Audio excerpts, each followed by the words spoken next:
For today's video, i-open lang natin ang ating TikTok account or yung ating TikTok app. So, yung account history nga pala guys is yung history kung kailan at saan tayo nagla-login ng ating account dito sa ating TikTok. So, guys, na makikita nyo rin kasi dun yung mamomonitor yung mga nagla-login ng inyong account sa ibang phone or sa mismong phone ninyo. So, open na natin yung ating TikTok account. Bago open guys, mula dito sa pinakang homepage, pumunta lang tayo sa me or sa profile ng ating TikTok. So, dito guys, sa pinakang profile, itap nyo lang yung horizontal lines na nandito sa upper right corner. And then, tap nyo dito guys yung settings and privacy. So, ayan guys, dito sa settings and privacy, i-scroll up lang natin. And punta tayo dito guys sa section ng content and display. So, dito, ang pipiliin nyo is yung activity center. So, ayan guys, dito sa Activity Center, hanapin nyo lang yung account history. So, dito nyo siya makikita sa part na to.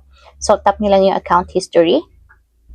And ayan guys, dito lalabas yung account history from the past 1 year. So, lalabas dito kung kailan kayo nag-login and kung anong phone yung ginamit para makapag-login. So, good for 1 year to guys. So, past 1 year, lalabas dito yung account history ng inyong TikTok account.